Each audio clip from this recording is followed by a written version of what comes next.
नमस्कार दोस्तों, हिंदी साहित्य और इतिहास के अंतर्गत आज इस क्लास में फोर्ट विलियम कॉलेज की स्थापना, उद्देश्य और भारतीय लेखकों के द्वारा फोर्ट विलियम कॉलेज में क्या भूमिका निभाते हैं और हिंदी खड़ी बोली का विकास इस कॉलेज के माध्यम से किस तरह से होता है। अंत में पढ़ेंगे कि भारतीय लोगों को फोर्ट विलियम कॉलेज से क्या लाभ होता है। फर्स्ट पॉइंट आप ध्यान रखेंगे कि फोर्ट विलियम कॉलेज की स्थापना 1800 ईस्वी में कलकत्ता में होता है। इसका स्थापना लॉर्ड वेलेस्ली के द्वारा किया जाता है। फोर्ट विलियम कॉलेज का भाषा का केंद्र माना गया है। क्यों? देखिए, यहाँ विभिन्न भारतीय भाषाओं को इंग्लिश में ट्रांसलेट किया गया और इंग्लिश को हिंदी में ट्रांसलेट किया गया, जिससे क्या हुआ कि अंग्रेजों को आसानी हुआ यहाँ के लोगों के द्वारा घुल मिल जाने का, बात विचार करने का, राज चलाने का। यह ज्ञान विज्ञान का शिक्षा का केंद्र भी हुआ। यहाँ से बहुत सारे विद्यार्थी अंग्रेजी शिक्षा का भी अध्ययन किए और अंग्रेजी भाषा भी सीख करके निकले हैं। इस कॉलेज में भारत के विभिन्न भाषाओं को हजारों पुस्तकों का अनुवाद किया गया है, जैसे हिंदी, उर्दू, बंगला, संस्कृत आदि भाषाओं को ट्रांसलेट किया गया। किसमें? तो इंग्लिश में। देखिए, यहाँ पे हमारे देश में अनेक क्षेत्रों में अनेक प्रकार की भाषा बोली जाती है, तो उससे अंग्रेज जो थे उनको अध्ययन करने में, बात करने में, और वे चाहते थे कि भारत की संस्कृति सभ्यता को अध्ययन करें, थोड़ा नज़दीक से जानें, तो इसीलिए उन्होंने अपनी भाषा में ट्रांसलेट करवाए। इस संस्था में जॉन गिलक्रास्ट हिंदुस्तानी विभाग के अध्यक्ष नियुक्त किए गए। कौन? तो जॉन गिलक्रास्ट को। किस विभाग का? तो हिंदुस्तानी विभाग का, अर्थात हिंदी विभाग का। जॉन गिलक्रास्ट की अध्यक्षता में ओरिएंटल सेमिनरी संस्था की स्थापना किया गया था। इसी को नाम बदल करके फोर्ट विलियम कॉलेज नाम रखा गया। बहुत महत्वपूर्ण बिंदु है। सेकेंड है उद्देश्य। भाषा किसी भी राष्ट्र की पहचान होती है। भाषाओं का अध्ययन या उनकी स्थापना फोर्ट विलियम कॉलेज की स्थापना का एक उद्देश्य था।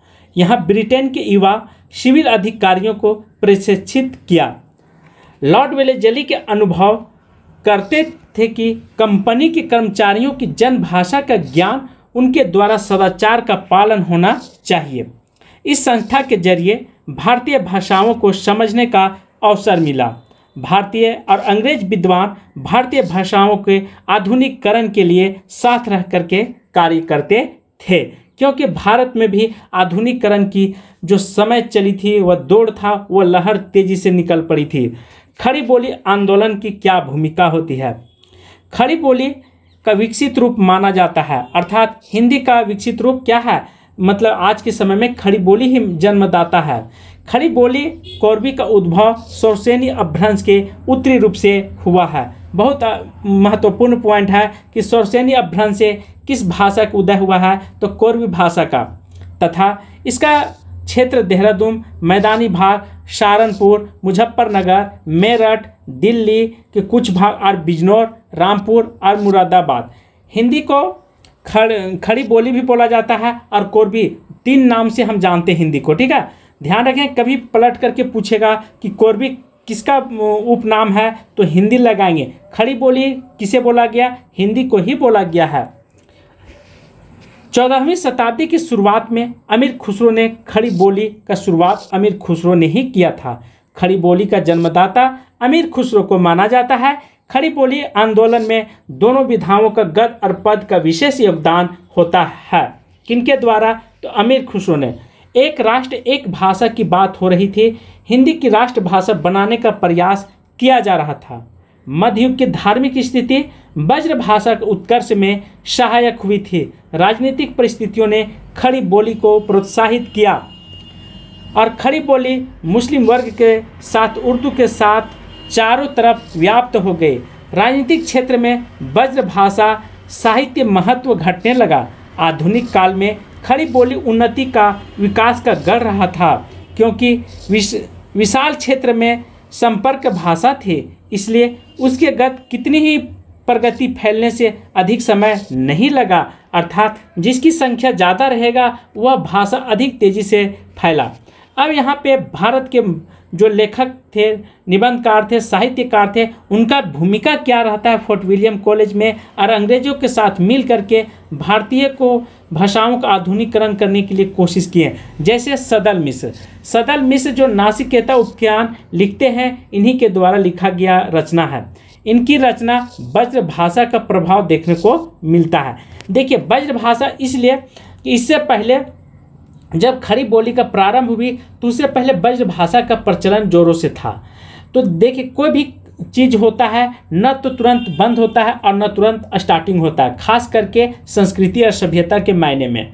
बिजली की बल्ब की तरह नहीं होता है, या पानी के नल की तरह नहीं होता है कि नल ऑन करते ही पानी गिरने लग जाएगा या ऑफ करते ही बंद हो जाएगा। यहाँ पे भाषा और संस्कृति, जाति और धर्म बहुत ही धीरे धीरे विकास, बहुत ही धीरे धीरे प्रभाव डालता है किसी भी क्षेत्र में। अचानक आप सोचेंगे तो अचानक नहीं होता है। नासिकेता उपख्यान के यह नचिकेता ऋषि की कथा है। पूछेगा कभी भी कि इसमें किस चीज़ का वर्णन किया गया है, तो नाचिकेता की ऋषि की कथा का वर्णन किया गया है। मूल रूप से यजुर्वेद में यह कथा स्वरूप का विस्तार कठोपनिषद एवं पुराणों में मिलता है। किससे लिया गया है, तो यजुर्वेद से लिया गया है, ये भी क्वेश्चन बोल सकता है। लल्लू लाल जी प्रेम सागर के रचनाकार लल्लू लाल जी हैं। यह श्रीमद् भागवत के 10वें स्कंद के आधार पर लिखी गई रचना है। क्षेत्रीय भाषा का प्रभाव है इन पर दिखाई देता है। इनकी यह रचना खड़ी बोली गद्य में प्रारंभिक कृति से एक मानी जाती है। किनका, लल्लू लाल जी का प्रेम सागर नाम करके कृति है। किनके द्वारा यह कहाँ से लिया गया, तो श्रीमद् भागवत के 10वें स्कंद से लिया गया है। उसी को आधार बना करके प्रेम सागर लिखा गया है। सदा सुखलाल, उर्दू फारसी में सदा सुखलाल ने कई पुस्तक लिखी। उन्होंने नियाज, इनका उपनाम क्या था, नियाज था। उन्होंने सुख सागर नामक ग्रंथ की रचना की। यह ग्रंथ श्रीमद् भागवत का हिंदी अनुवाद है। खड़ी बोली की प्रारंभिक गद्य लेखकों में इनका इतिहास महत्व है। इंशा अल्लाह खान, इनका भी बहुत ही महत्वपूर्ण रहता है फोर्ट विलियम कॉलेज में। इंशा अल्लाह खान रानी केतकी की कहानी की रचनाकार इंशा अल्लाह खान है। इनकी भाषा में आम बोलचाल का स्वरूप देखने को मिलता है, अर्थात टूटी फूसी भाषा में। रचनाकार की कवि भाषा में हिंदी का शुद्ध रूप देखने को मिला है। यह कृति हिंदी में प्राथमिक गद्य रचना मानी जाती है। उसी प्रकार खड़ी बोली के प्रचार प्रसार में योगदान किन किन लेखकों का, किन किन कृतियों के द्वारा होता है, इसे भी समझेंगे। भाषा योग विशिष्ट राम प्रसाद निरंजनी के द्वारा लिखी गई यह कृति खड़ी बोली को आगे विकास करने में बहुत ही महत्वपूर्ण निभाता है। उसी प्रकार राजा श्री प्रसाद सितारे हिंद के द्वारा इतिहास तिमिर नाशक भी लिखा गया, बहुत इम्पोर्टेंट है।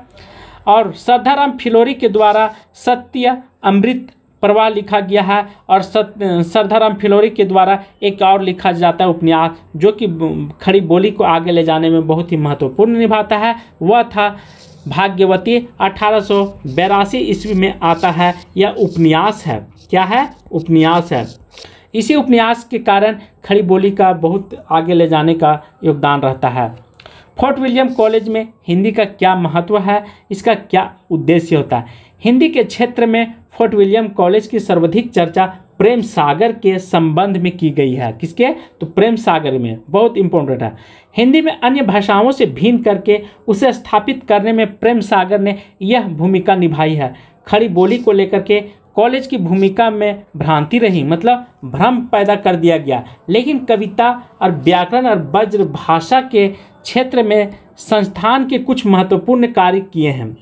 माधव विलास जो कि कृति है, राजनीतिक एवं ब्रज भाषा का व्याकरण संस्था में तैयार की गई एवं रचनाएं थी, जो धार्मिक ग्रंथों के अनुवाद उसे संबंधित वृत्तांतों के रूप में प्राचीन ब्रज भाषा खड़ी बोली हिंदी का गद्य रूप मिलता है।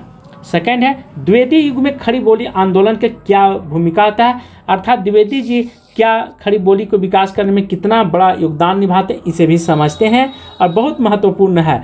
खड़ी बोली को प्रतिष्ठित करने में महावीर प्रसाद द्विवेदी जी का योगदान बहुत ही महत्वपूर्ण रहा है। द्विवेदी जी के अथक प्रयासों से ऐसा संभव हो पाया है। भारतेंद्र युग तक ब्रज भाषा में काव्य रचना होती थी, परंतु इस युग में खड़ी बोली में काव्य रचनाएं लिखी जानी शुरू हो गई। ब्रज भाषा की जगह खड़ी बोली के स्थापित करने का कार्य द्विवेदी जी ने सरस्वती पत्रिका के माध्यम से बहुत बड़ा योगदान निभाते हैं। खड़ी बोली आंदोलन को लोकप्रिय बनाने में भारत तेंदु, मैथिली शरण गुप्त, प्रेमचंद आदि साहित्यकारों ने विशेष योगदान दिया। महावीर प्रसाद द्विवेदी जी ने, राम प्रसाद शुक्ल ने जैसे विद्वानों ने इस व्याकरण को शुद्ध रूप मानक रूप दिया।